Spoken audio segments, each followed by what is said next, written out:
El Centro, California. Young naval pilots come here to learn how to drop bombs. The first couple flights that you do, it's almost like a head explosion because there's so much going on. You're learning a dive bombing pattern, which is what they would use in World War II and Korea. You roll 135 degrees inverted, roll out, and start screaming towards the target.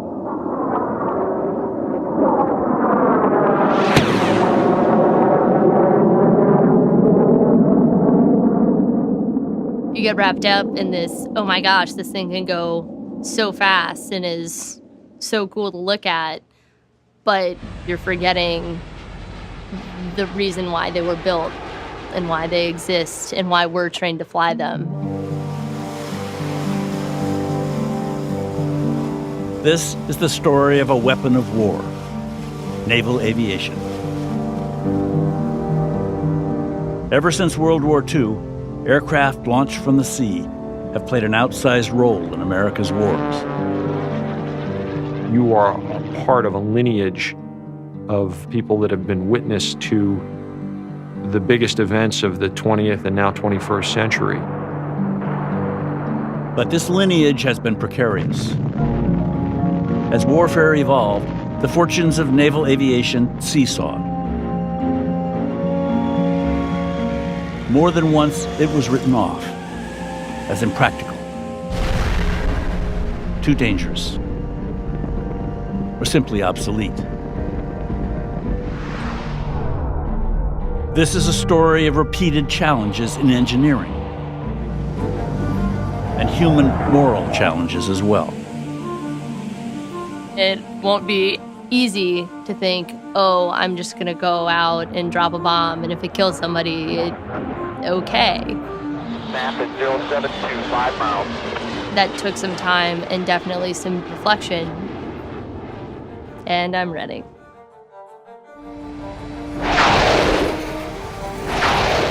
The human in the cockpit. But how long will he or she even be there? Ready to climb. C-180. Should automation be allowed to replace these pilots? The last fighter pilot's been born. Some might say that. Naval aviation. The machines and the people in them. 100-year story and an argument without end.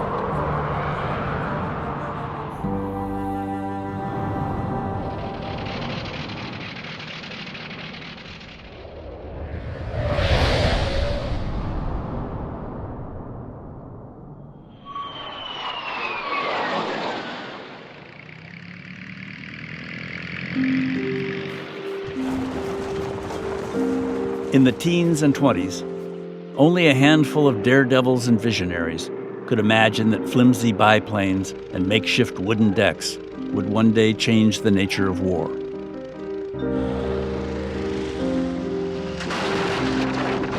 Hundreds of young aviators risked their lives to bring this technology to the fore.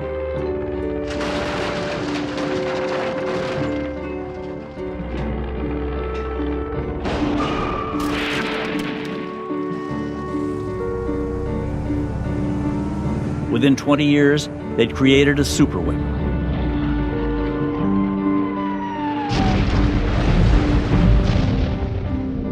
In World War II, carriers proved decisive in every major battle in the Pacific.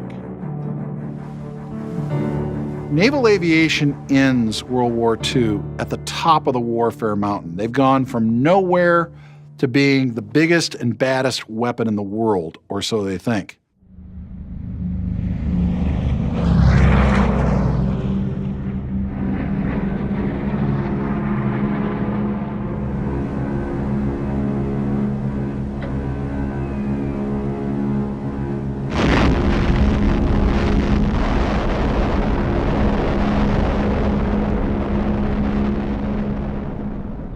The bombs that destroyed Hiroshima and Nagasaki also destroyed established military doctrine. Soon after, the U.S. created a new independent Air Force. and placed it front and center. The Air Force was assigned the mission for delivering atomic bombs. They were the only ones who had the capability, so that was the logical assignment.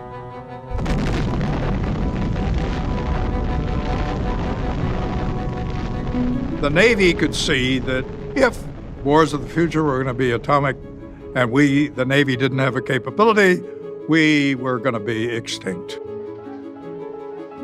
The Navy staked its future on a massive new carrier, the first since the war, a whole new design. Abruptly, the Secretary of Defense stopped construction. There's no reason for having a Navy, he declared. The Air Force can do anything the Navy can do. This was a blow to the heart, a dagger to the heart of naval aviation. The people who support the big bomb aboard the big bomber run by the Air Force think they've got it knocked. They think they've won the great bureaucratic war. They're going to be the dominant service. And then there is Korea.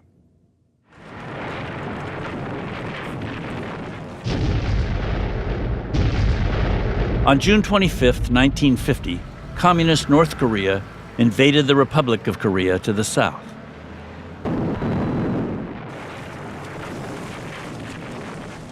Korea came as a complete surprise to us.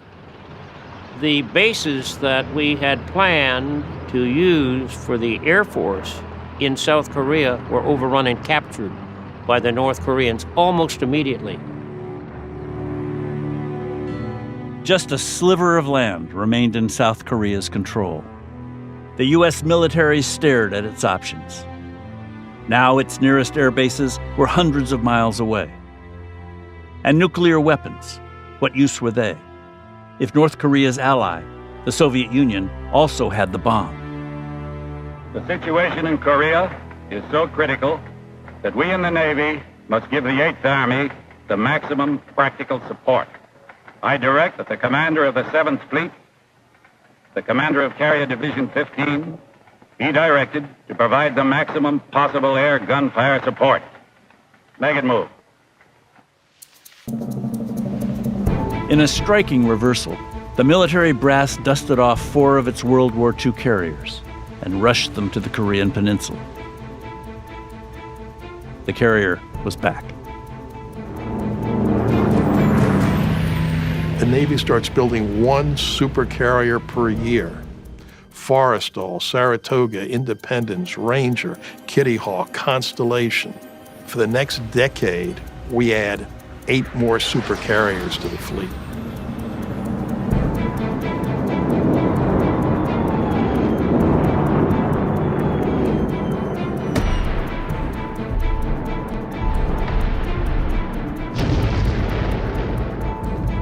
The Korean War, fought mile by mile with conventional weapons, lasted 37 long months.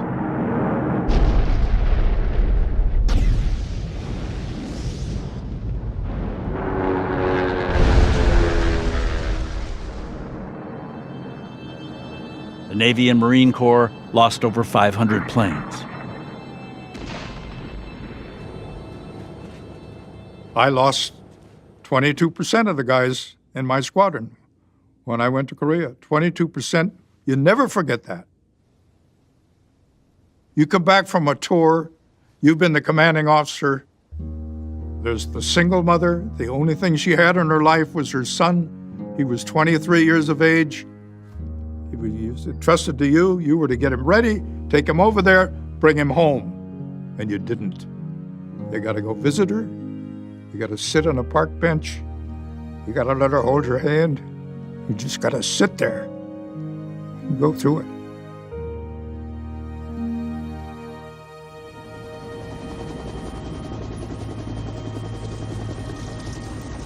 During Korea, a new aircraft was flying off carriers, the helicopter, ideal for rescue missions. In the winter of 1950, a helicopter would join the effort to save the life of a 24-year-old pilot named Jesse Brown. Jesse Brown had packed a lot into his 24 years. He'd had to, as the first combat aviator to breach the Navy's color line. Jesse grew up in Hattiesburg, Mississippi. His father was a sharecropper. He always wanted to be a naval aviator, but he gave up the idea because blacks were not accepted into aviation. He got a scholarship to Ohio State University, and a Navy lieutenant took a liking to Jesse and encouraged him to put in for it, which Jesse did, and he was accepted into the Navy's flight program. He arrives in Pensacola, Florida, which is very much a southern city.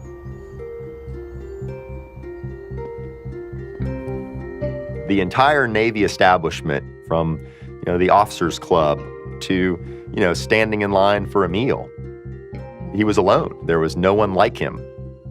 Yet when he's in the airplane, he generates a certain amount of freedom,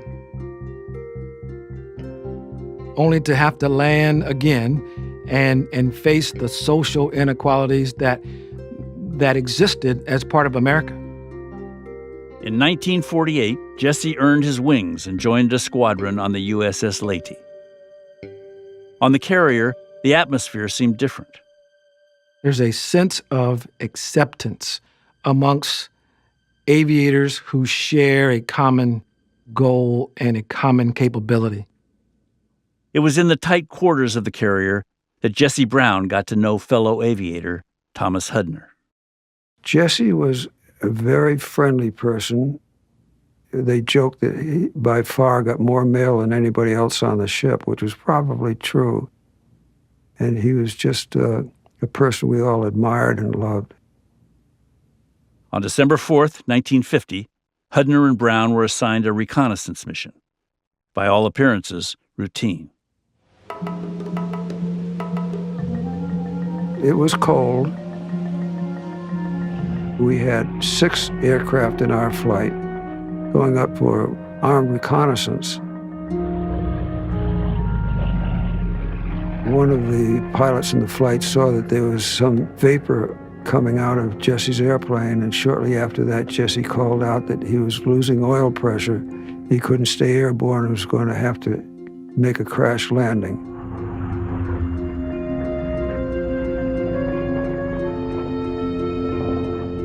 He landed with such force that there was no question in the mind of any of us but that he had perished in that crash. We circled around there, and we saw that Jesse had opened the canopy and that he was waving to us. But for some reason, he didn't get out of the airplane. I felt that the chances were reasonably good to pull him out of the cockpit and save his life. So I made the decision to make a crash landing. That's a wheels-up landing, close enough to him. When I got to Jesse's plane, I could see that the reason he didn't get out was the way the aircraft had buckled. His knee was caught in there and it just couldn't move. He lapsed in and out of consciousness. I tried to reach in to do something, but there was about 2 feet of snow on the ground. I couldn't do anything without holding on with one hand and doing my best to keep my balance. When I heard the helicopter, it was like manna from heaven. But when he saw Jesse, his jaw dropped. Between the two of us, we couldn't get a firm footing on anything. Jesse was pinned in so badly that we couldn't move him. Now it was about 3:30 or 4 o'clock in the afternoon. Temperature was about 5 or 10 above zero, and with darkness coming, it was going to get a lot colder, a lot faster. The pilot said that he couldn't fly that helicopter in that area after dark. It didn't have instruments, and he said it was suicide for me to have stayed there. I've always felt bad about the decision, but there was really no choice. I like to think that he was not conscious at that time.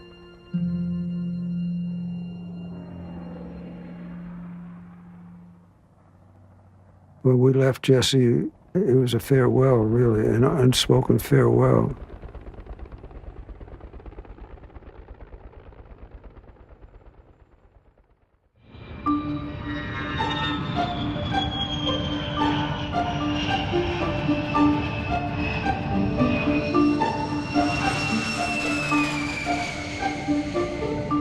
There's a new magic in the air. It's called jets.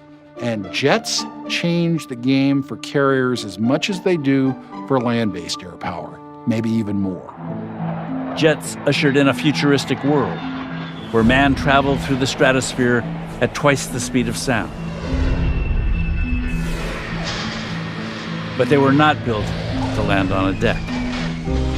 The transition to jet aircraft almost killed aircraft carriers.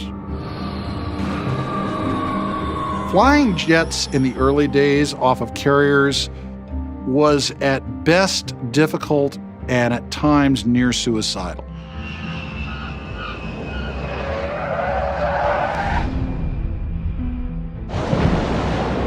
The brunt of the transition would be borne by the pilots. It was hairy. We didn't have a lot of experience. I took command of a jet fighter squadron. I had 1 hour of jet time, 1 hour in a jet aircraft when I took command of a squadron that was going to deploy. I had people reporting to me who had never been in one of those airplanes. They gave me a handbook and said, when you're ready, come down and I'll give you a plane. So I read the book, I got in the plane, I started it, and the guy gave me an up check and I took off. I was a jet pilot. The Navy was slow to recognize the new problems posed by jets. When a propeller plane comes aboard a carrier, the pilot takes away the power, the engine stops turning, so the plane settles on the deck. A jet comes in, and it takes something like 35 seconds for the spindle to unwind. We were going faster. There was no radar. There was not enough room on the carrier. So he hits the deck and he bounces and he goes over the barricade. Float over the barriers, land on this pack of aircraft. I've seen 7 or 8 aircraft on fire. In September of 1951, on the USS Essex, a Banshee twin-jet fighter missed its marks and drove into a pack of planes on the forward flight deck.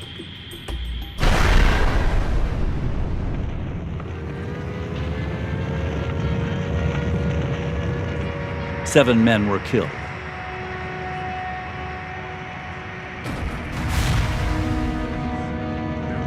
Naval aviation during these early days of jets was actually worse in some ways than it was during the golden age of wooden airplanes and iron men in the 20s and 30s. A lot of people died. If pilots couldn't get jets aboard carriers and make them work well, that carrier part of naval aviation was gone. But what looked like impossible problems turned out to have elegant solutions. We see 3 great things come along which make jets practical on aircraft carriers. The first is the angled deck. The landing section of the deck is slightly canted. All of a sudden, you're not crashing into a deck load of airplanes in front of you. You get another chance. Another thing that they got, the first automated landing system. This is a stabilized system that would provide them an optical landing cue of when they were in the right flight path to come in on that angled deck. And then finally, the British came up with a steam catapult.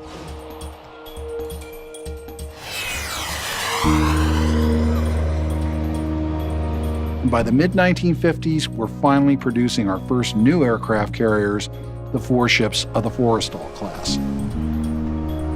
By the late 1950s, the fastest, highest flying, most heavily armed, most powerful airplanes in the world are amazingly fighter bombers flying off of aircraft carriers. More than ever, the field was a magnet for the brightest, the cockiest. It was naval aviators in 1959 who crowded into America's new space program.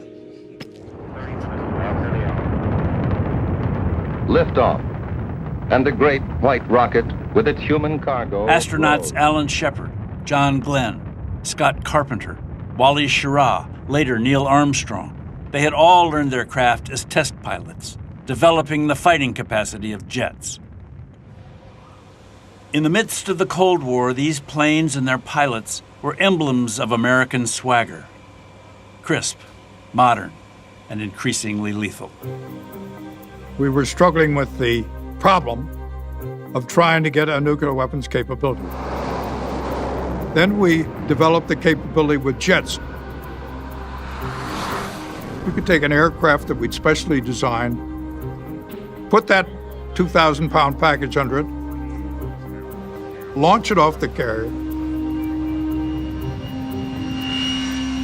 and that weapon had the explosive yield of 1 million tons of explosive. 1 million tons. The very nature of carrier aviation, its mobility, would make it for years the most feared element in the nuclear standoff. The important thing was it impressed the Soviets. I don't think we appreciate yet the concern that the Soviets had about those aircraft carriers. The Soviets knew precisely where our nuclear bombers were based. They knew precisely where all of our nuclear weapons in Europe were located. They knew where our intercontinental missiles in the United States were located. But they didn't know where the carrier was. They could be any place. They could be in the Indian Ocean, they could be in the North Atlantic, they could be in the Mediterranean, North Pacific, South Pacific, China Sea, wherever. And the Soviets couldn't keep track of them all. And so that became a threat to them. On the open sea, the Cold War played itself out as a string of cat and mouse games. Deadly serious, but with a touch of the absurd. The Soviets would play a game with you. They would come out and intercept the carrier to test the defenses. We, the pilots, used to like to go up and fly up next to the Bear airplane. And they had these big cockpits, and we're in the little cockpit. So I got up next to this guy, and he looked at me, and I looked at him, and we're probably 100 feet away, maybe, something like that. And the guy gave me the finger, like that. And I gave him the finger back, and then I gave him 2 fingers, and then he gave me 2 fingers. And the next thing, we were kind of smiling at each other. And the next thing I knew, the guy, and it was a long ways away, but I could see he held up a Playboy, and there was a centerfold in there. So while the missions were dangerous, on a certain level, on a certain basic human level, sometimes I think, well, we're all kind of the same. Nuclear weapons were folded into the routines of carrier life. Day after day, the men followed their procedures, rehearsed for the unthinkable. Then, on October 21st, 1962, the unthinkable became less remote. I get a call on Sunday about noon. Says, get down to your ship, get it underway, and head for the Caribbean. I said, all my sailors are in New York. You know, they're up there chasing girls around, which is what they're supposed to be doing, and I hope they're having a good time.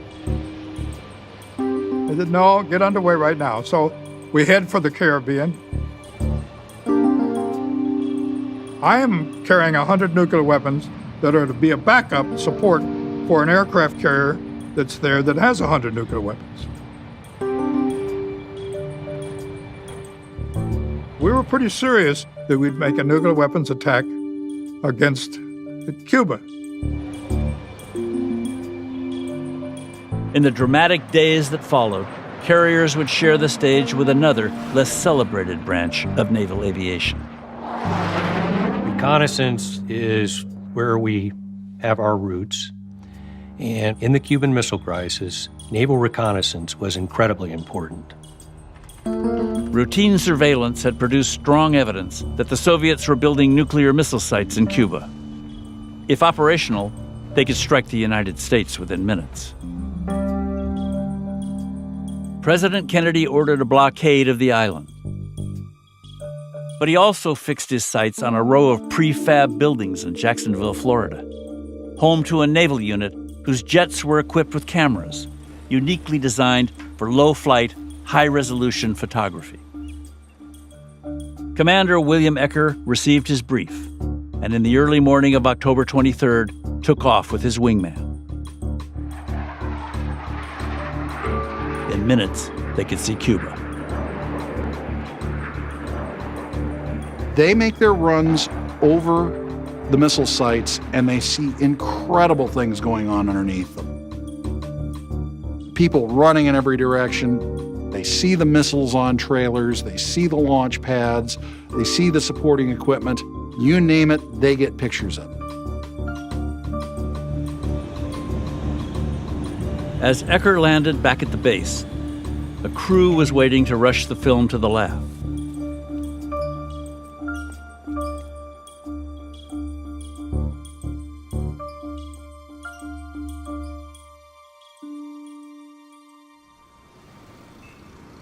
On October 25th at the UN, Ambassador Adlai Stevenson pressed his Soviet counterpart. Do you, Ambassador Zorin, deny that the USSR has placed and is placing medium and intermediate range missiles and sites in Cuba? Yes or no?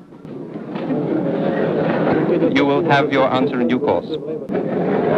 I'm prepared to wait for my answer until hell freezes over, if that's your decision. The Soviet ambassador to the UN denied that they were placing ballistic missiles in Cuba. And here, Adlai Stevenson motions, and in come a few people from the CIA with these boards. And Ecker, to his amazement, sees the photos that he and his men have been taking suddenly being presented to the world as the best evidence in the court of world opinion.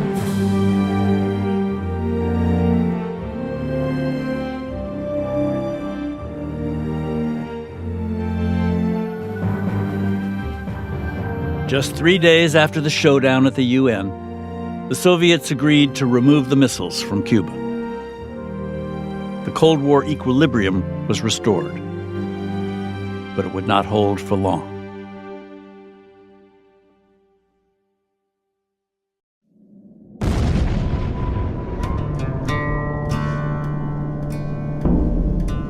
A lot of bombs were dropped on targets that had already been destroyed many times over. The pilots were getting the heck shot out of them. And every now and then one of them would say, "Skipper, what are we doing in this crazy war?" It was a real time in the wilderness for everyone involved in that conflict, but certainly naval aviation. The Vietnam era, a time of turmoil and discontent, would be one of naval aviation's lowest points. For the pilots, the discontent came early. In 1965, they were tasked with a massive bombing campaign, but with important targets off limits. The bombing campaign in the north was called Rolling Thunder. The pilots referred to it as Rolling Blunder. They really hated it because the White House, in fact, the president himself, would mark up the targets. And we must only approach in this direction because if you come in this direction, you fly over a public school. President Johnson was waging war by proxy against the communists in Vietnam and indirectly the Soviets. He was treading gingerly to avoid a wider war. Haiphong was a port city in North Vietnam, and Haiphong had a 4-mile circle around it that was a no-fly zone. And I could look down, and what did I see? Ships, Soviet ships, materials being unloaded and unloaded and unloaded. Could we get it? No, the answer is no. Is this the way to fight a war? Well, not when you're on the tip of the fracking spear and the lead's coming up at you.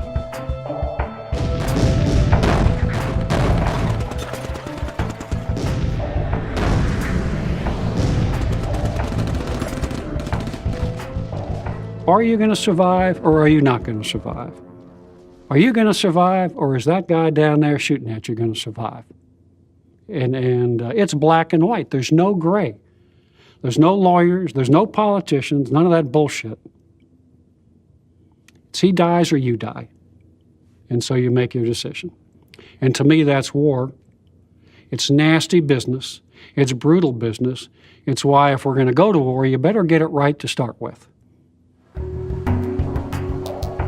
To make matters worse, the tools of war were still crude. It could take dozens of bombs to hit one target.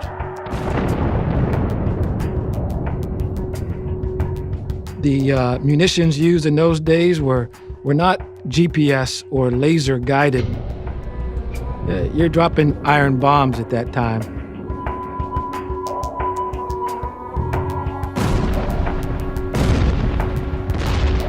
And there was a lot of collateral damage that went along with that kind of low tech that existed back in the Vietnam era.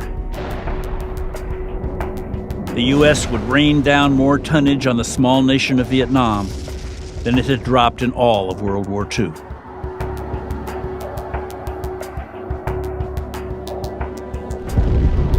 Back home, many Americans recoiled at what they saw.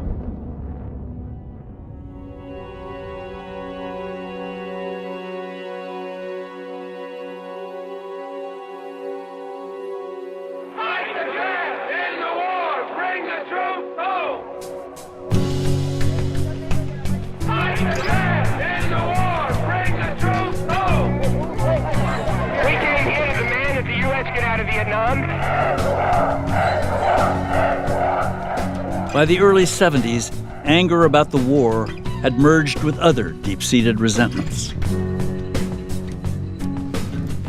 We will define black power. He will listen and recognize it. That's all. That's all.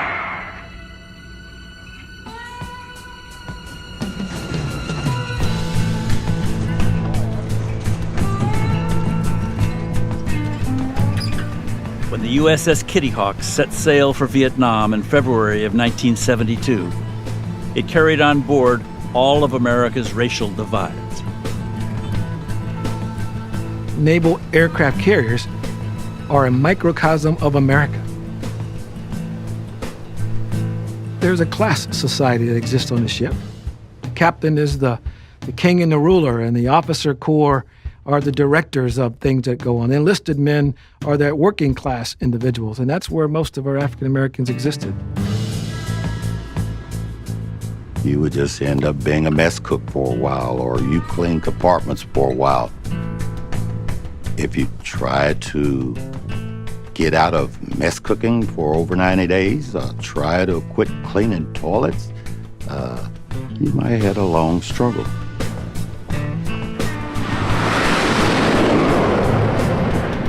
By October, the crew of the Kitty Hawk had been deployed for over 200 days, working around the clock, 8 hours on, 4 hours off.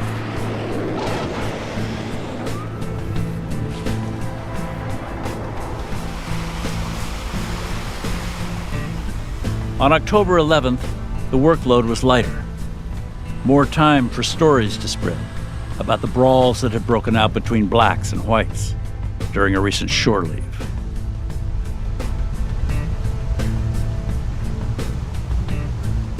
Midday, sailor Perry Pettis made his way to the deck with two other African Americans.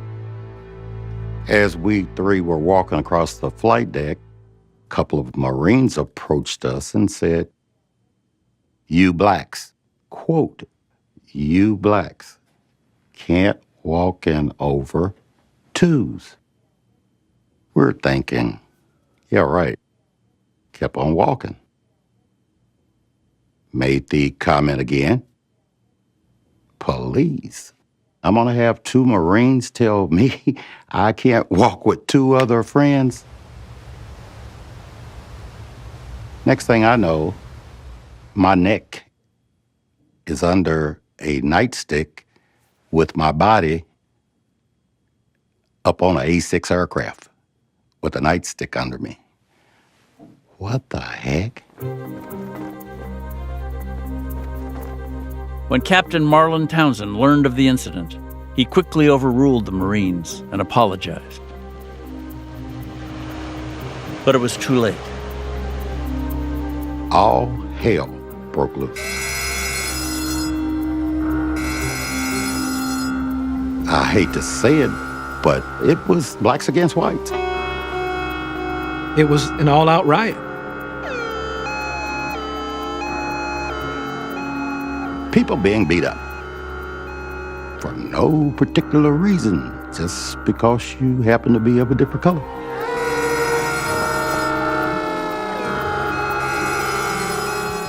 That was an ugly night. That was an ugly night.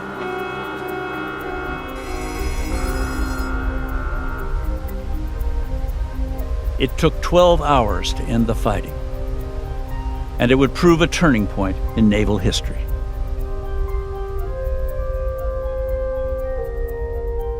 It shook the entire guts of the entire Navy. I don't think the Navy had a choice. It was long past overdue to make some changes in equality, equal treatment, equal rights, equal access. After Vietnam, the number of blacks in the Navy, both enlisted men and officers, rose steadily. And more change was coming. If there are women who want to go to sea and to serve their country in that capacity, then we can find a way to make it possible for them to do so. Rosemary Mariner was one of the first women to enter Navy pilot training, and years later, to land a jet on a carrier deck. There were some who were adamantly opposed to this, including the head of Naval Air Training. He made it very clear to us that this was not his idea, and others were very supportive.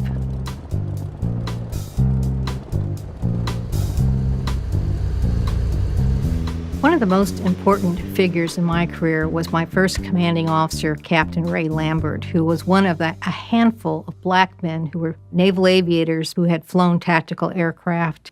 And when I first reported to the squadron, he sat me down in his office. He says, "Rosemary, you're always going to have a tough time because you're short." He was a big man. And he said, "I used my size to help me establish myself in naval aviation. You're going to have to figure some other way."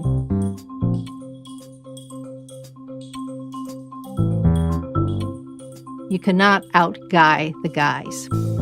So most women develop their own style. I happen to have attended Catholic girls' schools, and I adopted the Mother Superior style, keeping a straight face most of the time and trying to not overreact. Mariner was 40 and a senior officer by the time the law that barred women from combat was repealed in 1993. By the turn of the century, it was no longer unusual to see women pilots in fighter jets. Even though in my day we had these overt restrictions on us, I often thought that black men were having a more difficult time than women were. It was still rare to see a black man get it all the way to the top. Naval aviation is the hardest circle to break into. The majority of African Americans have been in patrol plane or helicopter aviation. And so when you go down to the jet training bases, you see very few African Americans. But we need to fix that.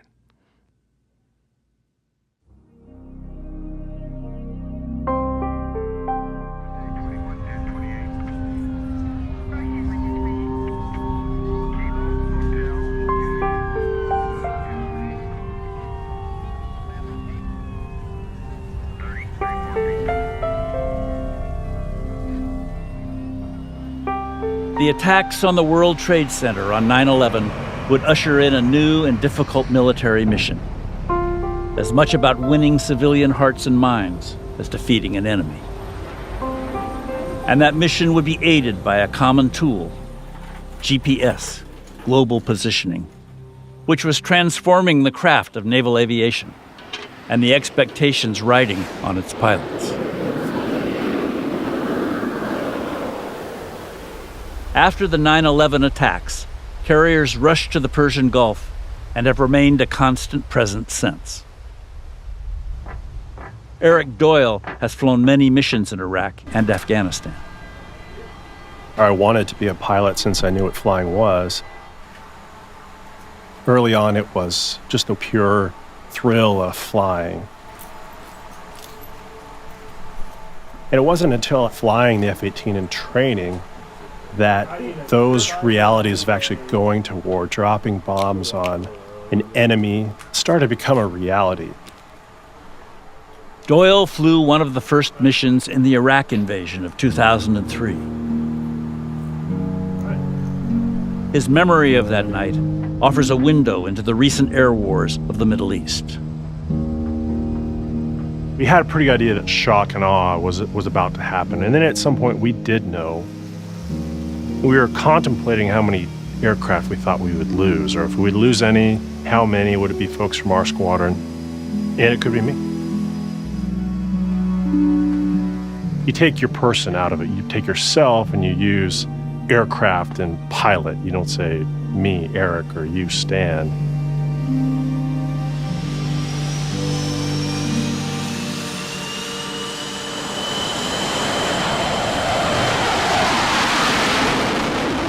On the second night, me and 3 other aircraft were going after a missile production facility, carrying multiple GPS-guided weapons. So we're pushing into Iraq. We have our target that's, a number of miles out in front of us, and we're seeing all this fire coming our way.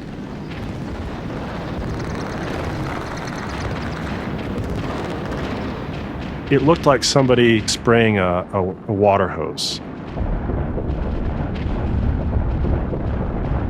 Then we'd also see surface-to-air missiles being launched, and we talk about some of them their size of telephone poles, and it's just a very strange, kind of out-of-body experience. You're so focused on what you're trying to hit that all the philosophical thoughts about what I'm doing, why I'm doing it, why are we here, that's honestly out the window. Do everything in your power to absolutely have pretty darn close to 100% certainty that bomb is going where it needs to go, or that piece of ordnance. And that's where I think we stay, emotionally involved.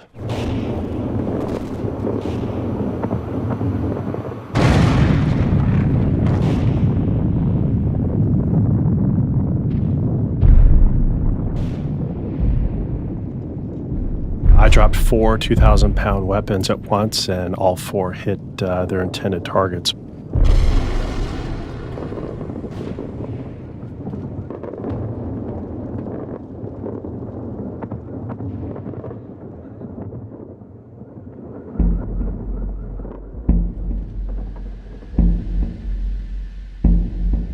And now the reality that I've been airborne for 5 hours, I need to find my way back to an aircraft carrier and land on it.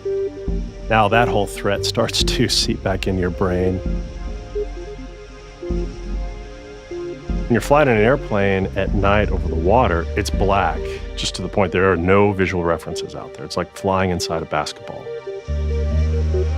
It's 100% trust, not only to find the ship, but which way is up and which way is down, because it's all unknown. My heart rate was probably as high as it was when I was in country.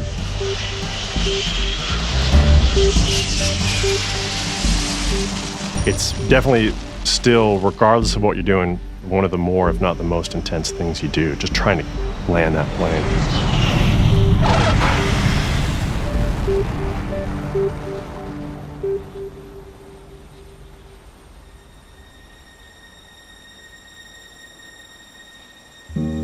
And it isn't until after you land back aboard the ship does the adrenaline slowly drain out of your system, and that's when you really start to look back on what happened. And I think you go through every emotion you can imagine.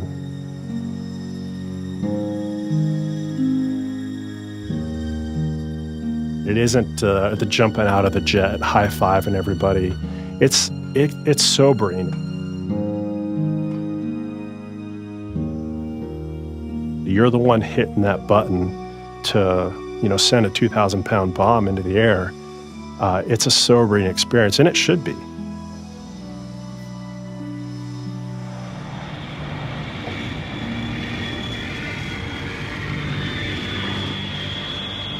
No one knows how many civilians were killed from the air in Iraq and Afghanistan.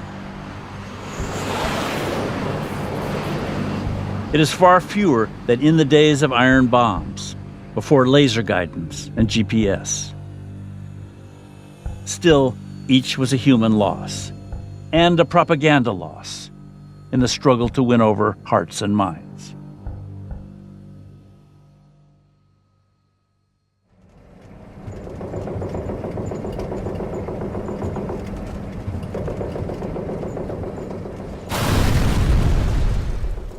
2011 marks the 10th year of war in the Middle East, fought village to village, house by house.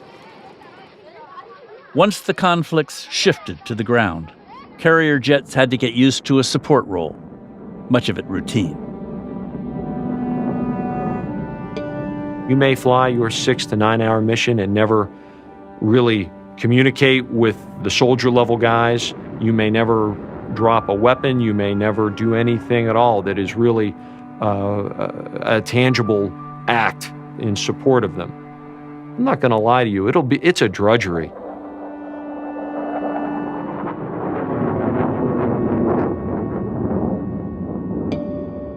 After 2 long, draining ground wars, the costs of naval aviation make it a likely target for cuts.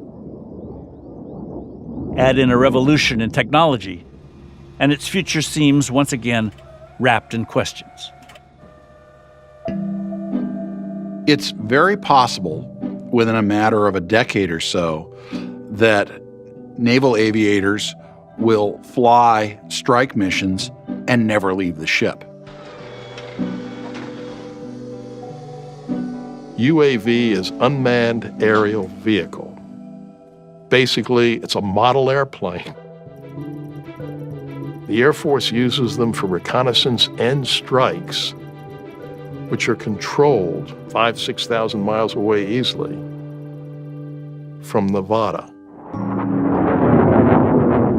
Right now, there's a functional limit of about 9 to 11 Gs that an airplane can pull. You take the human being out, and the need to keep his fingers, toes, and eyeballs still attached, and suddenly you can make airplanes that might take 15, 20, 30 Gs.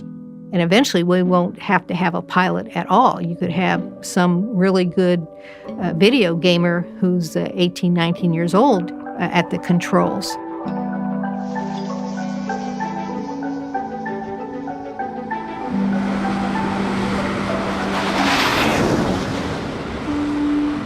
My recent experience in Afghanistan, there's unmanned UAVs out there flying around with us in the same area. And it always kind of seemed like something that'll eventually be there. It's something from the movies. Stingray 01, you're clear, 18 Alpha. Yeah, I got that. And then actually talking to the operators hundreds, if not thousands of miles away is interesting. It's surreal, maybe a better word. An experienced combat aviator is going to think twice before he or she pulls the trigger. And there is that possibility that when you remove the human from being on position over the target area, that decision to squeeze the trigger and release ordnance, you divorce yourself and your feelings away from what happens in combat. Yeah, nicely done, sir. Nicely done.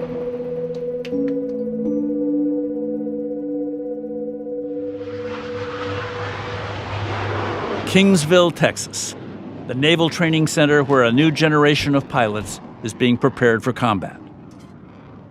They seem prepared also for the revolution coming their way.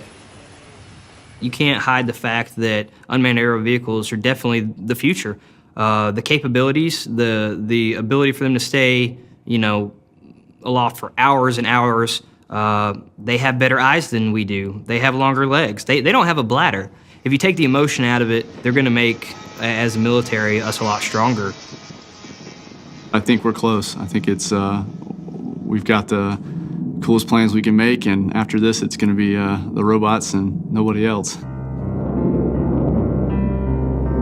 There's a sense that they're making the last cowboys here kind of feeling, and maybe we'll get to tell our grandkids that we went ripping around the sky back in the day in fighters, and that was a lot of fun. I think it's a great chapter in American history, but manned flight might be coming towards its end.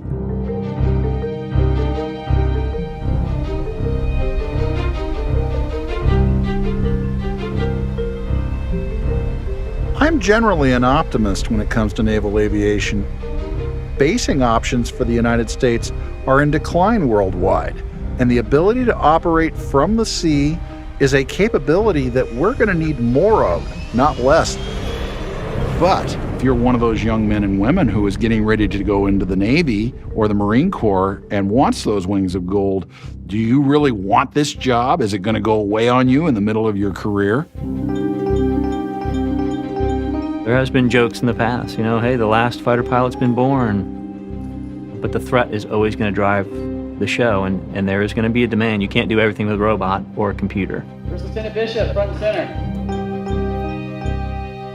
The pilot is held accountable for a decision that's made on scene. It's difficult to imagine when we can get to a point where we can hold a computer, a piece of software, accountable for a life and death decision. We are moral beings, and at least machines at this point in time are not. Roughly 410 miles per hour. That's what I would miss the most if airplanes went the way of drones. That the opportunity for that kind of personal excellence and that sense of human excellence as expressed in controlling the technology in a moral sense will be lost. We're a part of a pretty rich history, and you guys are part of that, and you're gonna make history. I ask you to embrace that, feel proud of it, and do us proud.